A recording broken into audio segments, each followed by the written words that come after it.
मित्रों, पिछले एपिसोड में हमने सुरसुंदरी यक्षिणी के अद्भुत स्वरूप और उनके तांत्रिक तथा आध्यात्मिक महत्व के बारे में विस्तार से चर्चा की थी। अब आइए उसी ज्ञान यात्रा को आगे बढ़ाते हुए हम अपने इस नए अध्याय की पुनः शुरुआत करते हैं। आज हम साधना की अगली कड़ियों, गुप्त रहस्यों और उन गूढ़ सिद्धांतों को समझने का प्रयास करेंगे जिनके द्वारा साधक अपनी साधना को पूर्णता तक पहुंचा सकता है। यदि साधक उसके मोह और आकर्षण के जाल में फंस जाता है तो वह मानसिक और शारीरिक रूप से कमजोर हो सकता है।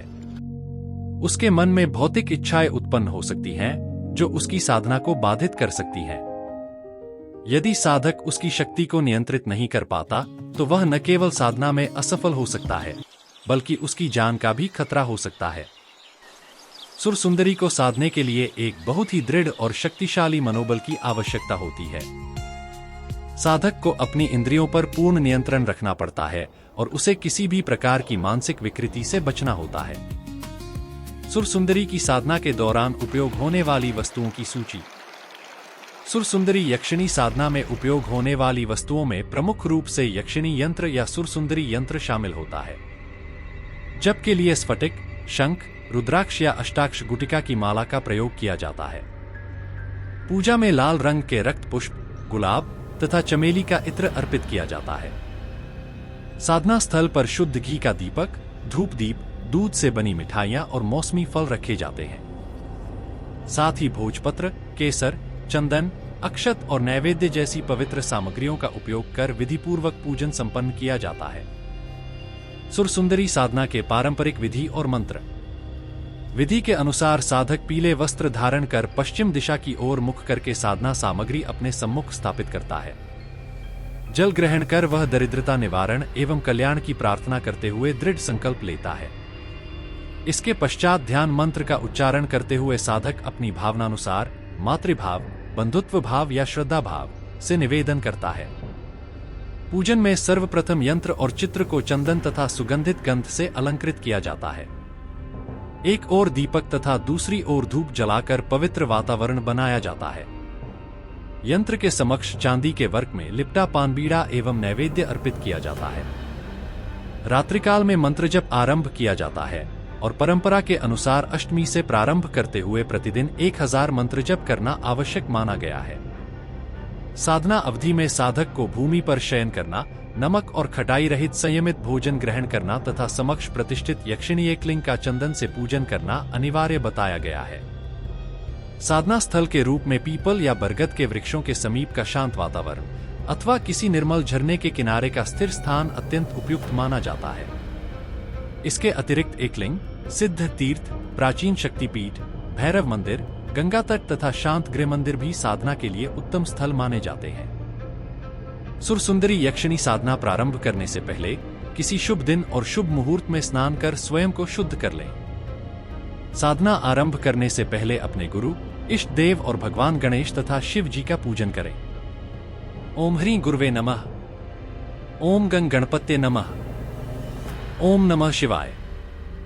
पूजन पूर्ण होने के पश्चात साधना की सुरक्षा और शुद्धता हेतु नीचे दिए गए मंत्र का जाप करते हुए दिग्बंधन अवश्य करें।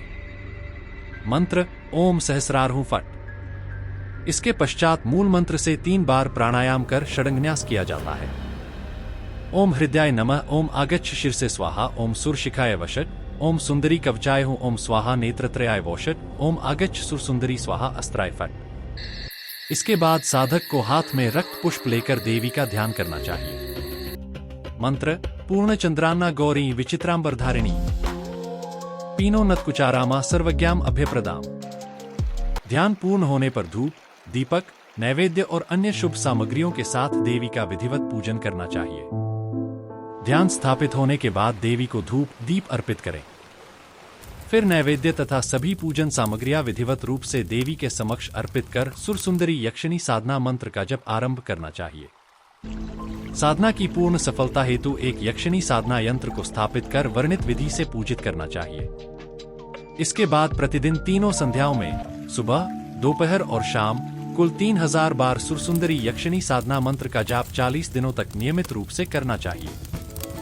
साधना के अंतिम अर्थात 41वें दिन उत्तम बलि अर्पित करते हुए शक्कर, गुग्गुल और देशी घी से हवन संपन्न करना चाहिए। इस विधि का पालन करते हुए साधना पूर्ण करने पर अंतिम रात्रि में सुरसुंदरी यक्षिणी के दर्शन अवश्य होते हैं। दर्शन के पश्चात साधक को पाद्य, चंदन, पुष्प, नैवेद्य और उत्तम पूजन सामग्रियों द्वारा देवी की श्रद्धापूर्वक पूजा करनी चाहिए ताकि देवी प्रसन्न हो। जब देवी प्रसन्न होकर वरदान देने को तैयार होती हैं, तब वह साधक से उसकी इच्छा पूछती है। साधक अपनी श्रद्धा और आवश्यकता के अनुसार कोई भी वर मांग सकता है। ध्यान रहे, देवी के दर्शन के बाद उन्हें माता, बहन या पत्नी जैसी पवित्र भक्ति भावना के साथ ही देखें। यही दृष्टि साधना की शुद्धता और सफलता सुनिश्चित करती है। माता रूप सिद्धि। देवी को माता के रूप में सिद्ध करने पर साधक को धन, सौभाग्य, मान सम्मान, यश और द्रव्य सहित जीवन के सभी भौतिक एवं आध्यात्मिक सुख प्राप्त होते हैं। देवी प्रतिदिन साधक को अमूल्य वस्तुएं प्रदान करती हैं और उसका पालन एक पुत्र की भांति करती हैं। उसकी प्रत्येक उचित इच्छा का ध्यान रखती है। बहन रूप सिद्धि। देवी को बहन स्वरूप सिद्ध करने पर साधक को प्रतिदिन नई नई दिव्य वस्तुएं और दिव्य नागकन्याएं प्राप्त होती हैं। देवी साधक की रक्षा और स्मरण हमेशा एक स्नेही बहन की तरह करती है। पत्नी रूप सिद्धि। पत्नी रूप सिद्धि प्राप्त होने पर साधक का प्रभाव संपूर्ण पृथ्वी पर स्थापित हो जाता है। उसकी पहुंच स्वर्ग से पाताल लोक तक मानी जाती है और उसे अद्भुत आध्यात्मिक तथा लौकिक सामर्थ्य प्राप्त होती है। महत्वपूर्ण सावधानी। यदि कोई साधक देवी को पत्नी रूप में सिद्ध करता है तो उसे किसी अन्य स्त्री के स्पर्श से पूर्ण रूप से विरक्त रहना होता है। इस नियम का उल्लंघन करने पर साधक के लिए विनाशकारी परिणाम उत्पन्न हो सकते हैं। सुरसुंदरी यक्षिणी मंत्र का जप। आत्मरक्षा कवच स्थापित करने के पश्चात मंत्र जप की प्रक्रिया आरंभ करनी चाहिए। सुरसुंदरी यक्षिणी साधना में मंत्र जप अत्यंत महत्वपूर्ण माना जाता है। साधक अपनी श्रद्धा और साधना की दिशा के अनुसार निम्न मंत्रों में से किसी एक का चयन कर सकता है। एकादशाक्षरी मंत्र। ओम आगच्छ आगच्छ सुरसुंदरी स्वाहा। द्वादशाक्षरी मंत्र। ओम ह्रीं आगच्छ सुरसुंदरी स्वाहा। त्रयोदशाक्षरी मंत्र। ओम आगच्छागच्छ सुरसुंदरी स्वाहा। नियमित और शुद्ध भाव से किया गया इन मंत्रों का जप साधक के जीवन में दिव्य अनुग्रह, सौभाग्य और आंतरिक शक्ति का उदय कराता है। साधना शुरू करने से पहले कम से कम 5 मिनट योग या हल्की एक्सरसाइज करें। अगर कोई अभ्यास न आता हो तो सिर्फ 5 मिनट ताली बजाना भी पर्याप्त है। इससे स्थूल शरीर ब्रह्मांडीय ऊर्जाओं को ग्रहण करने के लिए तैयार हो जाता है। साधना की शुरुआत में लगभग 5 मिनट प्राणायाम करें।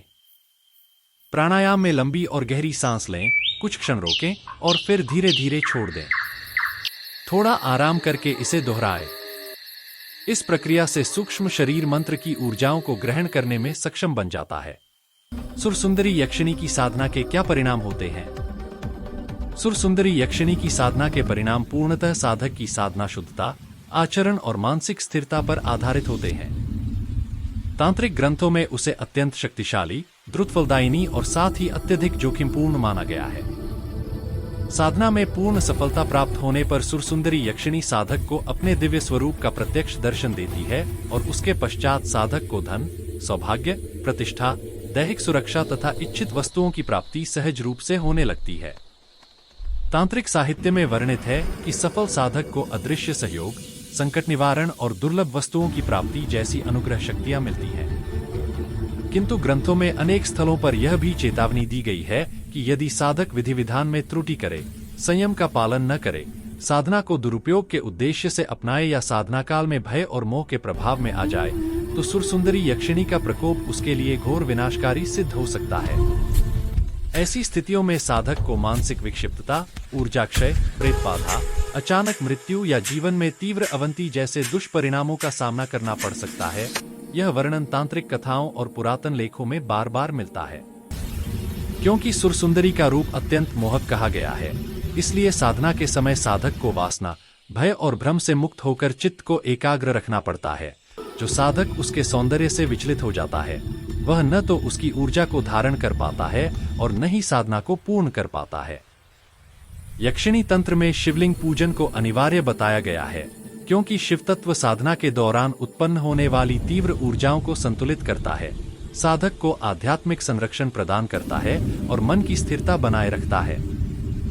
ग्रंथों में यह स्पष्ट निर्देश मिलता है कि शिव पूजन के बिना यक्षिणी साधना का प्रयास साधक के लिए अस्थिरकारी और जोखिमपूर्ण हो सकता है।